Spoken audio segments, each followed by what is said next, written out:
Trump in his element. 2 days in a row, he's made a surprise appearance at the convention. He just can't stay away. The primal scream of prime-time adulation. God bless Donald J. Trump.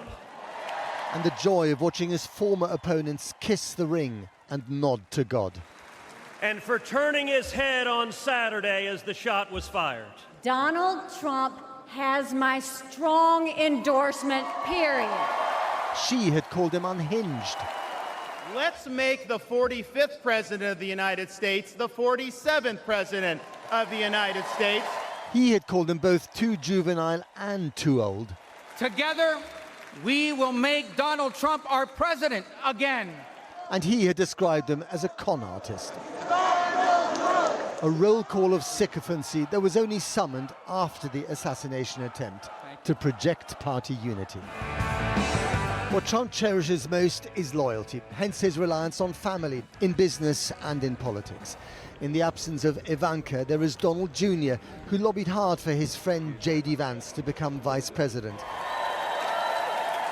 And daughter-in-law Lara, promoted from political novice to all-powerful party grandee. Her role here to talk about Trump, the family man. I have seen this man dragged through hell and back, in and out of courtrooms, indictments, impeachments, mugshots, and even an assassination attempt. And yet, he has never backed down. Should Trump win, this small group of family and friends will run the most powerful nation on earth. America first, America alone, one nation under Trump, one family under God. This used to be quite a broad church, this party. It now seems to be just the Church of Trump, doesn't it? Well, the Church of Trump is quite broad. The Church of Trump includes working class voters of every race and background. You know, I think we're building the most multiracial, multicultural, multi-generational movement the Republican Party has seen, and it's why we're doing quite well in all the swing states. They're here because they're united behind the policies of Republicans, and they know what has happened to America under President Biden.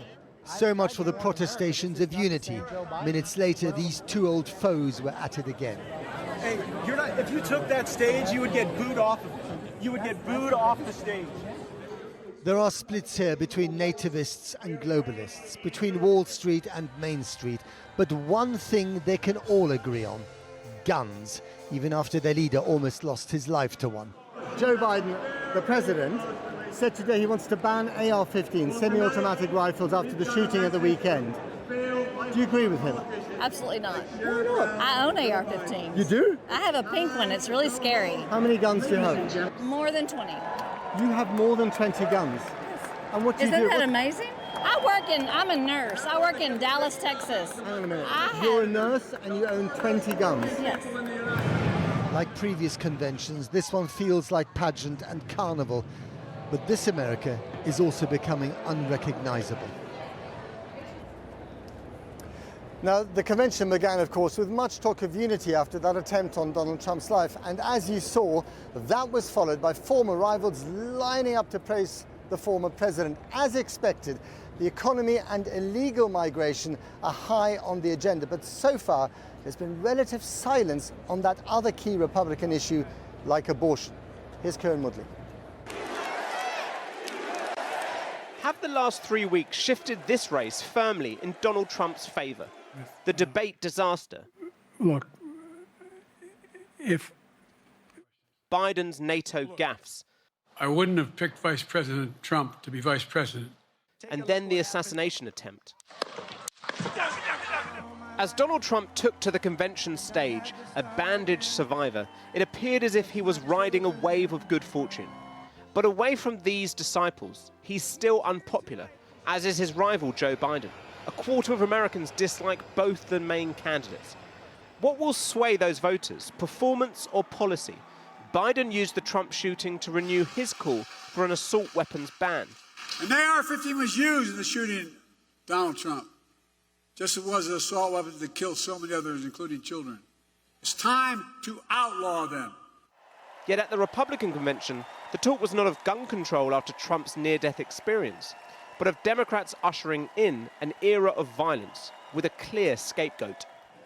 It happened because Democrats cynically decided they wanted votes from illegals more than they wanted to protect our children. As a result of Joe Biden's presidency, your family is less safe. Even though crime rates declined last year, talk of law and order reigns supreme here, connected to a policy that will include mass deportations. Contradictions are evident across the Republican platform. As Boris Johnson urged Trump to support Ukraine, Trump's running mate, J.D. Vance, is calling for U.S. aid to Kyiv to stop. As the governor of Arkansas lauded the Republican nominee on his Beijing stance, Donald Trump was the very first president in my lifetime to take a hard line against China. Trump had just told Bloomberg that Taiwan should pay for its own defense. This is a party of divisions uniting behind a man, not a cause, as former rivals bowed down before the Donald. You don't have to agree with Trump 100% of the time to vote for him. Take it from me. I haven't always agreed with President Trump. On that note, take abortion, something few speakers mentioned. Republican policy had been to ban abortion nationwide. Trump says it should be up to each state to decide. That change of direction is because Trump knows many Americans support a woman's right to choose. Well, I got rid of Roe v. Wade. This new advert shows Team Biden wants to focus on abortion and on reforming the US Supreme Court, which overturned Roe versus Wade. Biden wants to limit a judge's time on the top bench, which could prove popular given many Americans disapprove of the court. Policies need a clear messenger, and that is Biden's biggest stumbling block. The total initiative relative to what we're going to do with more Border Patrol and more asylum officers. President Trump?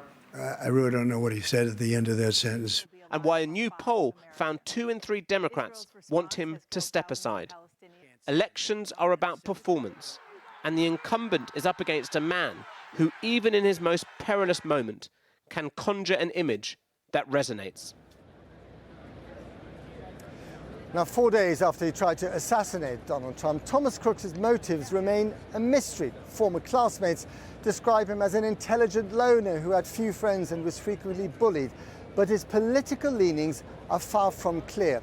More details are emerging about Saturday's deadly attack in Pennsylvania, though, and our Washington correspondent Siobhan Kennedy is with me here now. What more do we know? What more do you know? Well, Matt, we know that the building that Thomas Crooks was on was outside the perimeter of the rally on Saturday, but it was included as part of security planning that went ahead in a meeting earlier on the Saturday. Police have been briefing local media in Pennsylvania, so here's the latest on what we know. About an hour before the rally took place, this photo was taken of Thomas Crooks, apparently looking at his phone and using a rangefinder, which is an instrument that measures distance to an object far away. Incredible. The local police at that time and the Secret Service were aware that he was in the area and that he was acting suspiciously.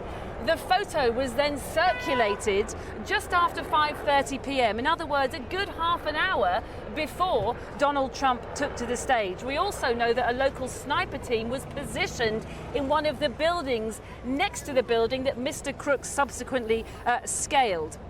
And from our own reporting, of course, we know that rallygoers were busy alerting the police to the fact that there was a man trying to scale one of the buildings.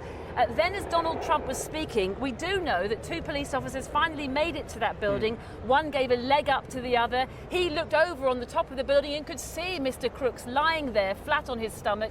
Crooks pointed a gun at the policeman's face. He then, because his hands were engaged, couldn't reach to his gun or to a radio, and subsequently fell 8 foot back down to the ground. But the rest we know, of course. The shooting then carried out, and this latest photo was released today of the cell phone and a detonator that was found on Thomas Crooks's body after he was shot and killed. That, Matt, is the latest, all of which is the subject to multiple investigations. Extraordinary detail. Siobhan, thank you very much indeed.